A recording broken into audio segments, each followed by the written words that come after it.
Welcome student. तो बहुत बहुत स्वागत है आप सभी लोगों का आपके अपने यूट्यूब चैनल राजन क्लासेस में। दोस्तों तो आज के इस वीडियो में हम भौतिक का यानी भौतिक विज्ञान के सेट नंबर पहला यानी 2022 का जो 346 जीए कोडिंग की अनसॉल्व पेपर में क्वेश्चन है, इसको आज हम सॉल्व करने वाले हैं। तो इसका हम बात करेंगे। इसके जो एक एक नंबर का क्वेश्चन था बहुविकल्पी, ये मैंने क्लियर कर दिया है। अगर आप लोगों ने ये वीडियो देख लिया है तो अच्छी बात है, यदि नहीं देखा है तो इसका लिंक आपको इस वीडियो के डिस्क्रिप्शन में दिया गया है, यहाँ से आप इसको देख सकते हैं। उसके बाद आप इस पार्ट को स्टार्ट कर सकते हैं। तो चलिए आज के इस वीडियो में हम आपको बताने वाले हैं 2 नंबर वाले इसके बाद जो 1 नंबर के जो क्वेश्चन और भी स्पेशल क्वेश्चन है, जैसे खंड ब। आज हम खंड ब के क्वेश्चन को डिस्कस करेंगे। तो इस खंड ब में देखिए सारे क्वेश्चन 1 नंबर के हैं, लेकिन बड़ा ही ज़ोरदार क्वेश्चन है। तो चलिए बिना देर किए हम शुरू कर देते हैं। अब इसको समझते हैं। जो प्रश्न नंबर दूसरा है, इसके क वाला जो क्वेश्चन है, इसमें क्या बोला जा रहा है पहले पढ़िए, ठीक है, इसको समझते हैं। तो मेरा यही डिसीजन होता है कि पहले सुनो, उसके बाद गुनो, उसके बाद धुनो, ठीक है। तो पहले देख लेते हैं क्या बोल रहा है। बोल रहा है कि एक अल्फा कण 15 ठीक है, क्या दिया है, अल्फा कण कितना है 15 गुणे 10 के घाते 4 न्यूटन कूलाम इनवर्स दे दिया। देखिए न्यूटन प्रति कूलाम होता है, लेकिन ये कूलाम इनवर्स कर दिया है, कोई दिक्कत नहीं है। विद्युत क्षेत्र में स्थित है, उस पर लगने वाले बल की गणना कीजिए। तो आइए हम इसकी गणना करते हैं। तो बड़े आसान से करेंगे, आप समझते चलिएगा, ध्यान से देखिएगा, ठीक है, क्योंकि वीडियो बहुत ही स्पेशल होने वाला है आप लोगों के लिए। तो यहाँ पे आप लोग डाल लीजिए, पहले क्या लिखेंगे बेटा, यहाँ पे आप लोग लिख सकते हैं, लिखना चाहे तो लिखेंगे खंड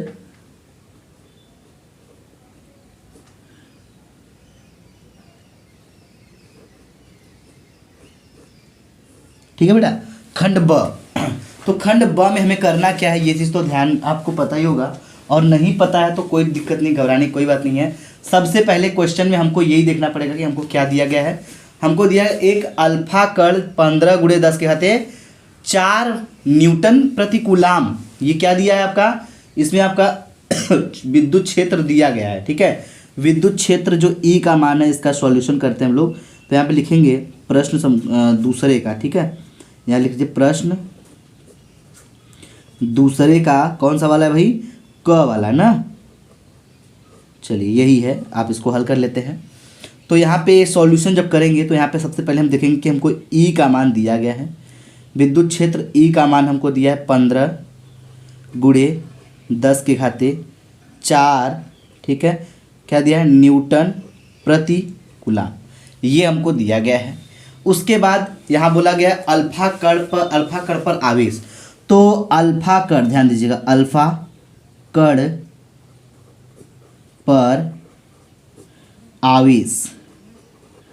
तो जो अल्फा कण पर आवेश है, जो आवेश को दिखाते हैं क्यू से, वो हमारा क्या हो जाएगा, +2e हो जाएगा, ठीक है, +2e।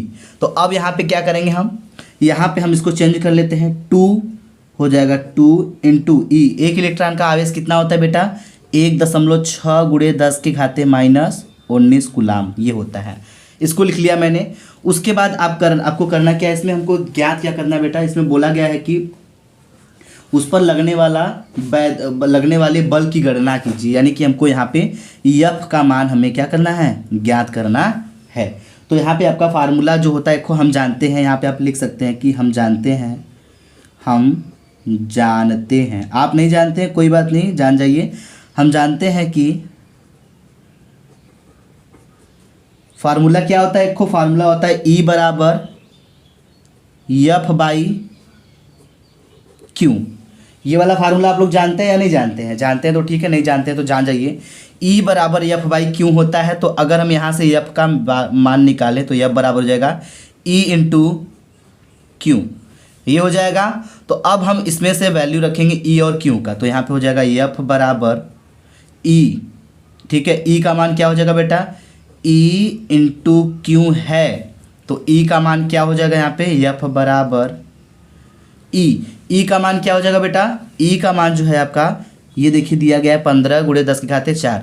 तो यहाँ पे आप लिखेंगे 15 गुणे 10 के घाते 4 इंटू क्यू का मान क्या है, क्यू माने आवेश, इसका मान है आपका 2 गुणे 1 0.6 गुणे 10 के घाते -19 कूलाम। ये हो गया बेटा।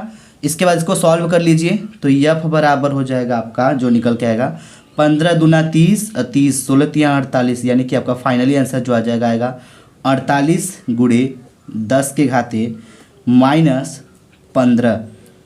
ठीक है, न्यूटन, बल है तो न्यूटन। आप इसको हल करके देख लीजिएगा, आपका इतना आंसर आएगा।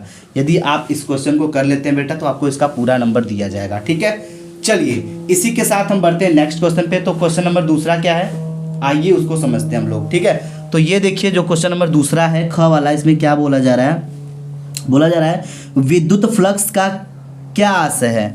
विद्युत फ्लक्स का क्या आशय है, मतलब विद्युत फ्लक्स होता क्या है और इसका मात्रक लिखिए। तो विद्युत फ्लक्स क्या होता है ये तो आपको पता ही है, और इसका मात्रक भी आप लिख ही सकते हैं। वैसे कोई बात नहीं लिख पाते तो चलिए हम आपको ये भी बता देते हैं एक बार।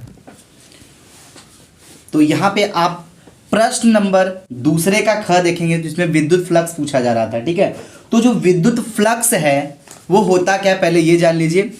तो वैद्युत क्षेत्र में स्थित किसी काल्पनिक पृष्ठ से प्रति सेकंड प्रत्येक सेकंड में गुजरने वाली वैद्युत बल रेखाओं की संख्या वैद्युत फ्लक्स उसे वैद्युत फ्लक्स कहते हैं या वैद्युत फ्लक्स कहलाती है।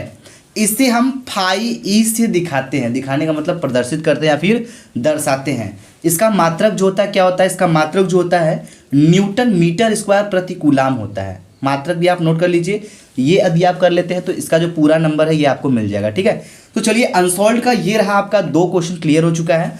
बात करेंगे हम क्वेश्चन नंबर तीसरे की, यानी कि ग वाले प्रश्न में क्या बोला जा रहा है, ओमी एवं अनोमी प्रतिरोध के लिए वोल्टता भी तथा धारा आई के बीच ग्राफ खींचिए। ये ग्राफ खींचने का जो लफड़ा है थोड़ा सा आइए हम आपको क्लियर कर देते हैं। ओमी तथा अनोमी के लिए ग्राफ कैसे खींचेंगे, तो चलिए सबसे पहले यहाँ पे आप नंबर डालेंगे। क्या नंबर डालेंगे बेटा, नंबर डालेंगे कि कौन सा प्रश्न है। ठीक है, तो यहाँ पे आप नंबर डालेंगे प्रश्न दूसरे का कौन सा बेटा, ग वाला, इसको आप नंबर डाल लीजिए।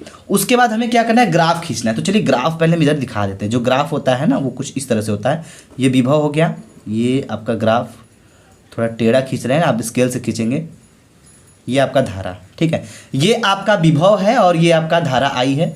ग्राफ कुछ इस तरह से जाएगा। आप पूछेंगे सर ये कैसे कर दिए, बड़े आसानी से, बस इतना कर देंगे 1 नंबर मिल जाएगा। अगर आपको समझना है तो आइए हम आपको एक्सप्लेन करके समझा देते हैं कि कैसे आप ग्राफ को दिखाएंगे।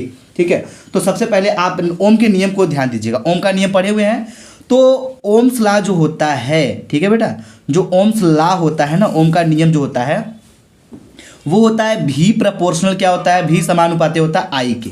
ठीक है, तो भी प्रोपोर्शनल होता है आई के।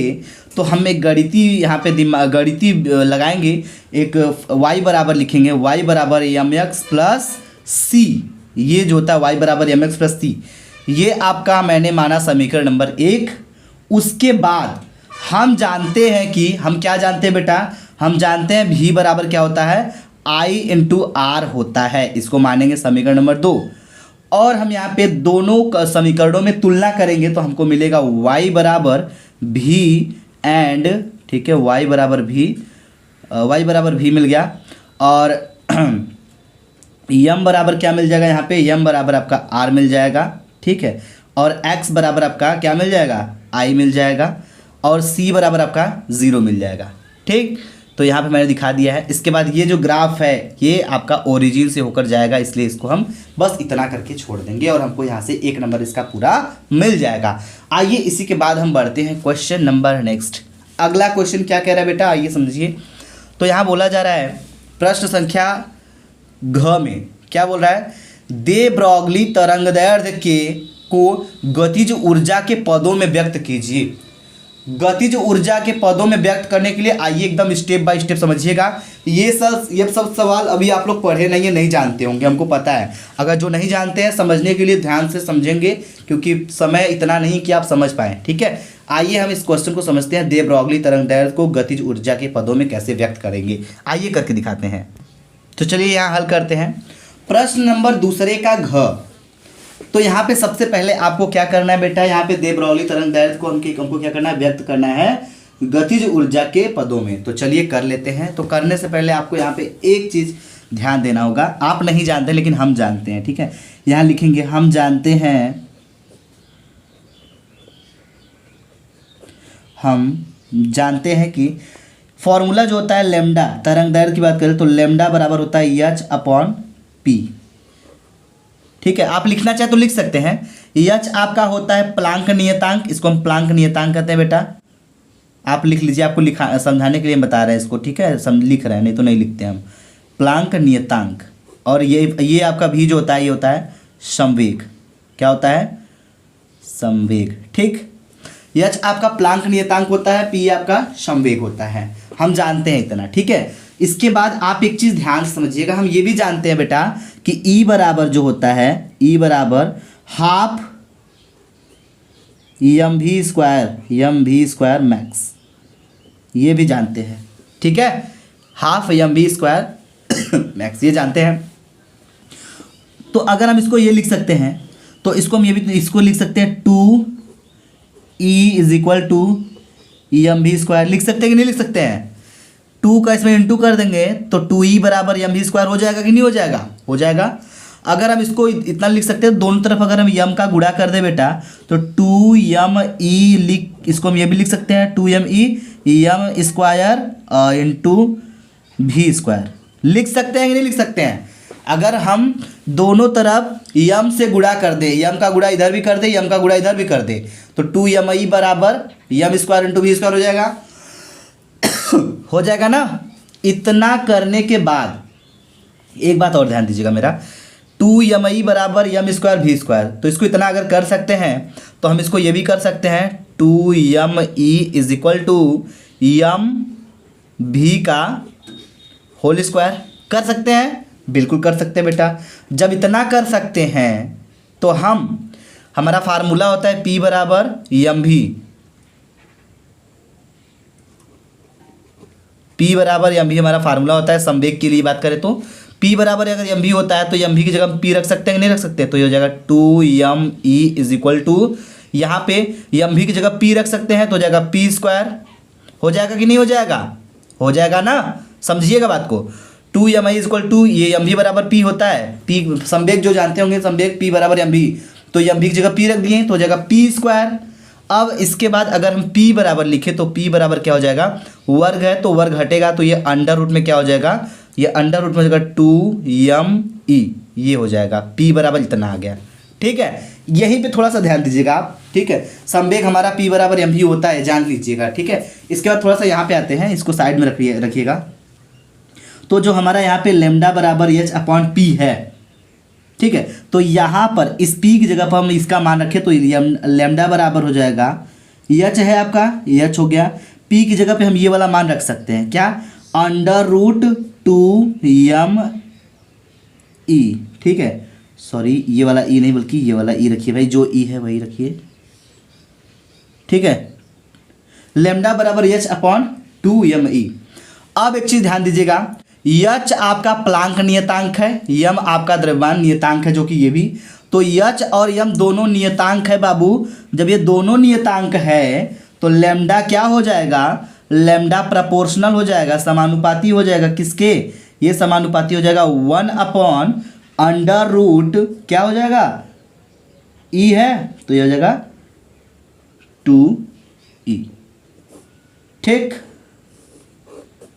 ये आपका हो गया क्या? ये आपका हो गया E जो है आपका गतिज ऊर्जा है, लेमडा आपका तरंग दैर्घ्य है, तो ये आप इतना नोट कर सकते हैं। मैंने इसको व्यक्त कर दिया। ठीक है बेटा, अब इतना कर देते हैं तो आपको ये पूरा नंबर यहाँ से मिल जाएगा। आइए इसके बाद हम बढ़ते हैं नेक्स्ट क्वेश्चन पे। तो अगला क्वेश्चन क्या कह रहा है, आइए ध्यान दीजिए। अंगा वाला क्वेश्चन बोल रहा है, एक उत्तल लेंस के प्रत्येक वक्रपृष्ठ यानी तल की त्रिज्या 20 सेमी है तथा लेंस के माध्यम का अपवर्तनांक 1.5 है। यदि लेंस को निम्नलिखित चित्र में AB के अनुदिश काट दिया जाए तो प्रत्येक नए लेंस की फोकस दूरी क्या होगी? ये देखिए कुछ फिगर आपको दिखाया गया, A और B, इसको काट दिया जा रहा है। आइए हम इसका सीधा बात करते हैं टॉपिक पे। तो त्रिज्या कितना दिया है? वक्रता त्रिज्या, वक्रपृष्ठ का त्रिज्या दिया है 20 सेंटीमीटर और अपवर्तनांक 1.5। तो आइए इसको सॉल्व कर लेते हैं। तो क्वेश्चन नंबर डालिए पहले फटाफट। क्वेश्चन नंबर यहाँ पे डालेंगे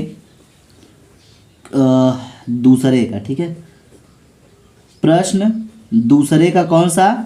ग हो गया घ वाला,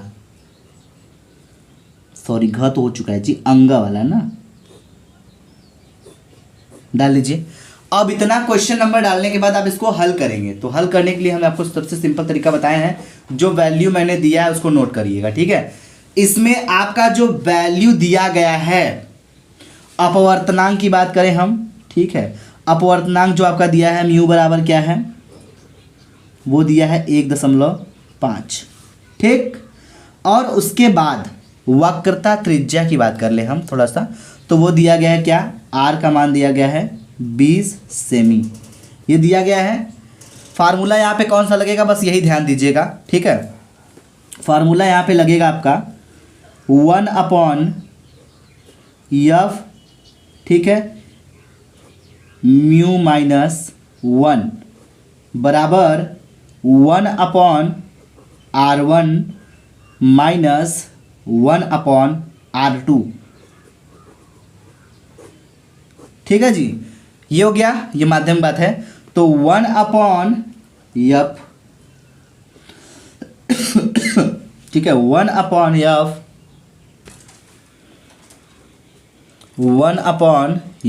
इज इक्वल टू म्यू का मान 1.5 माइनस 1 हो जाएगा, ब्रैकेट में 1/r, r मतलब r1 का मान क्या है 20 हो जाएगा यहाँ पे, प्लस, ठीक है, 1/∞, ठीक है, एक हो जाएगा आपका r1 और r2 का मान अनंत मैंने यहाँ पे रख दिया, ठीक है। चलिए इसके बाद आप क्या करेंगे, ब्रैकेट क्लोज करेंगे, 1/f इज इक्वल टू, इसमें से इसको घटाएंगे तो हमको मिलेगा 0.5 मिलेगा, ठीक है, इनटू, अब 1/∞ का जो वैल्यू होता है वो होता है 0, ठीक है बेटा। तो यहाँ पे आप 0 रखेंगे तो हो जाएगा 1/20, और यहाँ पे 0 रखेंगे तो ये प्लस 0 हो जाएगा, यानी मिलेगा आपको finally 1/f is equal to 0.5 गुणे 1/20, ठीक है। अब इसको हल करेंगे तो आपको मिलेगा क्या, 5, ले लीजिए इसको थोड़ा सा और हल कर लीजिए, 0.5/20, ये हो गया। अब इसमें आप गुणा करेंगे किसका, ऊपर करेंगे 10 का और नीचे करेंगे 10 का, ऊपर नीचे दोनों करेंगे तो हो जाएगा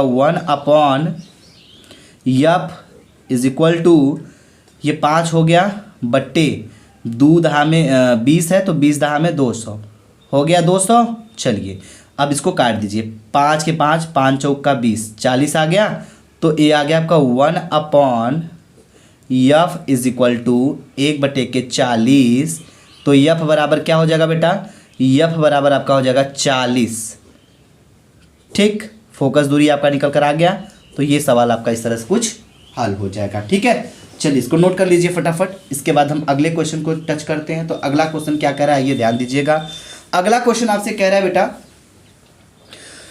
बोल रहा है कि एक उत्तेजित हाइड्रोजन परमाणु के इलेक्ट्रॉन की ऊर्जा -3.4 इलेक्ट्रॉन वोल्ट है।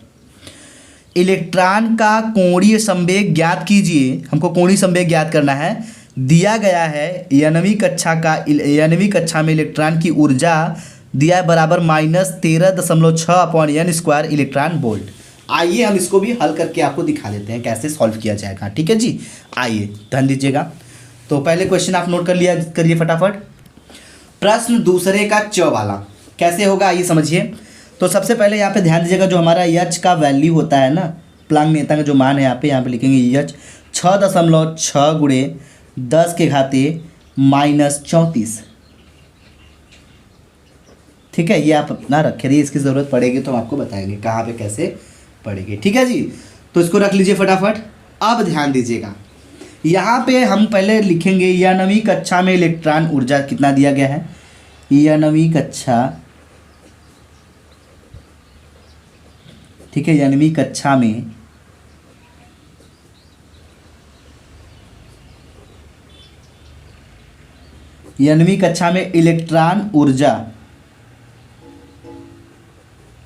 इलेक्ट्रॉन पर ऊर्जा कितना है बेटा, दिया गया है सवाल आपको, ठीक है। क्वेश्चन में दिया गया है, कितना दिया गया है -13.6 बट्टे n² इलेक्ट्रॉन वोल्ट। ठीक है बेटा, चलिए उत्तेजित अवस्था में कितना है, उत्तेजित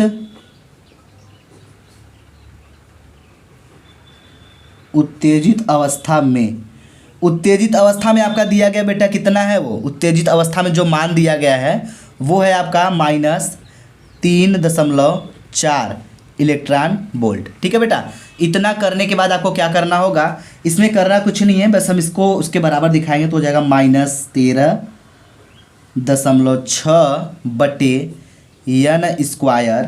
ठीक है, electron volt is equal to -3.4 electron volt. ठीक है बेटा, तो यहाँ से आपका इलेक्ट्रॉन वोल्ट से कट जाएगा, दैट सिंपल हो जाएगा। हमको मिलेगा -13.6/n² बराबर आपका हो जाएगा -3.4। ठीक है बेटा, अब हम करेंगे क्या, अब इसको हम लाएंगे यहाँ पे, यानी कि -13.6 बट्टे आपका ये नीचे आ जाएगा -3.4 हो जाएगा बराबर n² आपका यहाँ हो जाएगा। अब इसके बाद ये माइनस से माइनस कट जाएगा, दशमलव से दशमलव उड़ जाएगा और ये काटे इसको काटेंगे तो मिलेगा क्या, हमको मिलेगा 136 बट्टे के 34। ठीक है बेटा, बराबर n²। ध्यान समझिएगा, तो ये हो जाएगा तो आपको मिलेगा क्या, 17 दूना 34, 17 × 8 136, 2 के 2, 2 दूनी के 4, यानी कि हमको n² बराबर मिल गया 4। ठीक है, अगर n² बराबर 4 मिल गया तो हमको n बराबर कितना मिला, 2 मिल गया।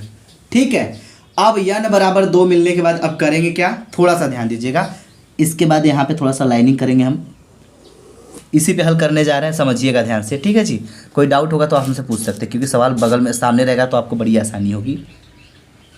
करना क्या है, जो गोला होता है, सर्किल जो होता है, केंद्र से इसकी जो त्रिज्या है वो r है। ठीक है, और जो द्रव्यमान है वो m है, और इसके लिए जो बोर के दूसरे सिद्धांत से हम करेंगे तो यहाँ पे लिख सकते हैं, बोर के जो दूसरे सिद्धांत से लगता है फार्मूला, वो फार्मूला लगेगा L बराबर, ठीक है, L बराबर m, ठीक है, v/r। इसकी त्रिज्या r है, द्रव्यमान m है, और ये v वेग से गति करेगा। ठीक है, कोणीय वेग कहते हैं जिसको हम कोणीय वेग कहते हैं। ठीक है, क्या कहते हैं, कोणीय वेग। चलिए, L बराबर m/r हो जाएगा आपका, तो ये आपका जो हो गया L बराबर m/r, तो ये इज इक्वल टू हो जाएगा NH/2π। जब कोणीय वेग, जब कोई गति करता है वृत्ताकार पथ पे, तो NH/2π हो जाएगा। ठीक है जी, अब यहाँ पे आप लिखेंगे कोणीय संवेग, ध्यान दीजिएगा, कोणीय संवेग। तो जो कोणीय संवेग होता है बेटा हो जाएगा L बराबर, कोणीय संवेग L बराबर NH बट्टे के 2π। ठीक है, NH बट्टे 2π, तो L बराबर NH है, n का मान क्या है आपका, n का मान आपका दिया है बेटा, n का मान यहाँ पे हो जाएगा 2। ठीक है, क्योंकि n का मान मैंने यहाँ पे ऑलरेडी निकाल रखा है, देखिए नीचे 2 है, तो n यहाँ पे हो जाएगा 2 गुणे h का मान क्या हो जाएगा बेटा, प्लांक नियतांक, देखिए ऊपर मैंने आपको वैल्यू यहाँ पे लिख के दिखाया है, h का मान 6.6 गुणे 10 के घाते -34। तो यहाँ पे हम कर लेते हैं 6.6 गुणे 10 के घाते -34। अब बट्टे क्या हो जाएगा यहाँ पे 2π, 2 हो गया, पाई का मान कितना होता है, पाई का मान होता है 3.14 बेटा। ठीक है, 3.14 हो गया। अब L बराबर क्या हो जाएगा, इसको सॉल्व करिए फटाफट, 2 से 2 रगड़ दीजिए, इसका इसमें भाग दे दीजिए, फटाफट काटेंगे तो आपको मिलेगा 2.10 गुणे 10 के घाते -34। ये आ जाएगा आपका कितना, जूल इंटू सेकेंड। ये आपका आ जाएगा फाइनल आंसर। ठीक है बेटा, उम्मीद करेंगे आपको समझ में आया होगा। सवाल थोड़ा डिफिकल्ट है, लेकिन मैंने आपको सॉल्यूशन अगर करके दिखा दिया है तो मेरी अथॉरिटी पूरी हो गई। आप थोड़ा समझ लीजिएगा, जहाँ भी कोई डाउट होगा आप हमसे पूछ लीजिएगा। अगर इस टॉपिक में अगर नहीं समझ में आता है, ये तो बात करेंगे अनसॉल्व की क्वेश्चन था, इसलिए मैंने आपको इस तरीके से बताया पूरा कंप्लीटली। अगर आप चाहेंगे कि सर टॉपिक में इस पर टॉपिक ले लिया जाए, तो बिल्कुल बिंदास आप हमें कमेंट कर सकते हैं बेटा, हम आपके लिए इस टॉपिक को भी एकदम तोड़ के रख देंगे, ठीक है। बाकी कोई अगर डाउट आपके माइंड में हो तो आप हमसे बिंदास पूछ सकते हैं, नो कोई हिचकिच, ठीक है। लेकिन जाते जाते वीडियो को लाइक कर दीजिएगा, हमको कमेंट बॉक्स में कमेंट सभी लोग कीजिएगा, तो हम देखना चाहते हैं कि अगर हम आपके लिए इतना क्वेश्चन सॉल्व कराएं तो आप देखते हैं कितना हमको इस कमेंट में कितना मोटिवेट करते हैं। थैंक यू, जय हिंद दोस्तों, जय भारत।